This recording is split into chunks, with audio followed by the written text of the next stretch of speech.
اب میں آپ کو ایک حدیث سنانے چلا ہوں جس میں ایک عجیب نقشہ سامنے آتا ہے کہ یہ مہدی جب ظاہر ہوں گے تو کس طور سے ظاہر ہوں گے، ان کے ظہور کی کیفیت کیا ہوگی، کیف یظہر۔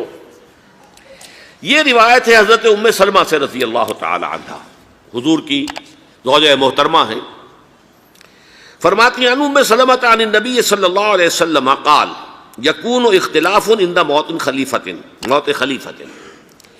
حضور نے فرمایا ایک خلیفہ کی موت پر اختلاف واقع ہو جائے گا، خانہ جنگی ہو جائے گی۔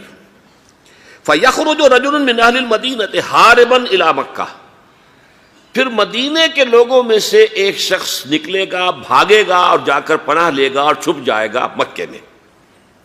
فَيَأْتِيهِ نَاسٌ مِّنْ أَهْلِ مَكَّةِ، پھر اس کے پاس آئیں گے اہل مکہ، مکہ کے لوگ، فَيُخْرِجُونَهُ، اور اسے نکالیں گے، جہاں وہ چھپے ہوئے ہوں گے وہاں سے نکالیں گے۔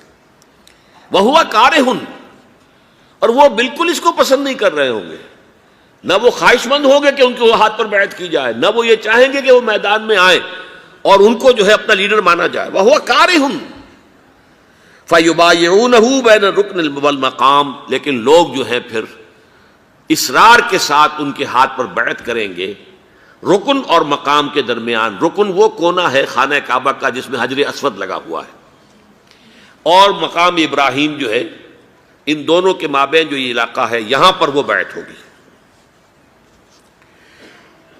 وَيُبْعَثُ إِلَيْهِ بَعْثٌ مِّنَ الشَّامِ، ان کے خلاف ایک لشکر بھیجا جائے گا شام سے۔ نہیں کہا جا سکتا کہ باسی حکومت اس وقت کی جو ہے اس کی طرف سے کوئی مسئلہ اس طرح کا اٹھ کھڑا ہو، اس لیے کہ ابھی تو بہرحال باسی حکومت وہاں ہے۔ فَيُخْسَفُ بِهِمُ بِالْبَيْضَاءِ بَيْنَ مَكَّةَ وَالْمَدِينَةِ، لیکن اللہ تعالیٰ اس لشکر کو مکے اور مدینے کے درمیان وادی بیضاء میں دھسا دے گا، زمین کے اندر پورے کے پورے لشکر کو۔ فَإِذَا رَأَى النَّاسُ ذَلِكَ، جب لوگ یہ دیکھیں گے کہ اتنی بڑی نشانی ظاہر ہو گئی، أَتَاهُ أَبْدَالُ الشَّامِ وَعَصَائِبٌ من العراق فَيُبَايِعُونَهُ، اب شام سے سارے کے سارے جو اولیاء اللہ ہیں وہ بھی آئیں گے، اور عراق سے جوق در جوق لوگ آئیں گے اور ان سے بیعت کریں گے۔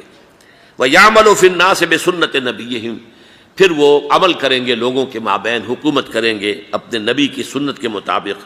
وَيُلْقِي الْإِسْلَامُ بِجَرَانِهِ، اور اسلام اپنی گردن زمین پر ٹکا دے گا۔ وَالْأَرْضِ فِي الْأَرْضِ، زمین میں۔ فَيَلْبَسُ 7 سنین، پھر وہ 7 برس تک حکمران رہیں گے۔ ثم یتوفا، پھر ان کا انتقال ہوگا۔ ویصلی علیہ المسلمون، اور مسلمان ان پر نماز پڑھیں گے۔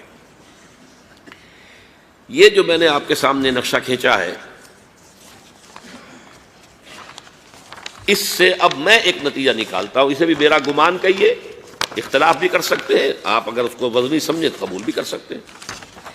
وہ یہ ہے کہ میرے نزدیک ان کے ظہور کا وقت قریب ہے، اور اس کی تھوڑی سی بعد میں مجھے معلوم ہوا کہ جین ڈکسن غالباً نام ہے امریکن اس کا، جس نے یہ پیشن کوئی خبر دی تھی کہ 1962 میں عالم عرب میں ایک بچہ پیدا ہوا ہے کہ جو وہاں کا نقشہ بدل کر رکھ دے گا۔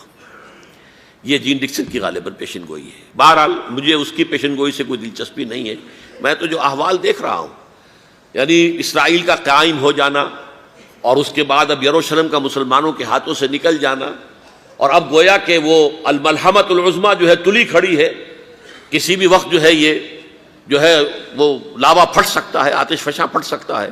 تو یہ تمام حالات ایسے ہیں کہ جن کی وجہ سے میں سمجھتا ہوں کہ ایک تو جو قرآن مجید کے اشارات میں نے آپ کو بتائے، 14 صدیاں 14 دن میں چاند کا پورا ہونا، والقمر اذا اتسق، 14 دن میں 14ویں کا چاند۔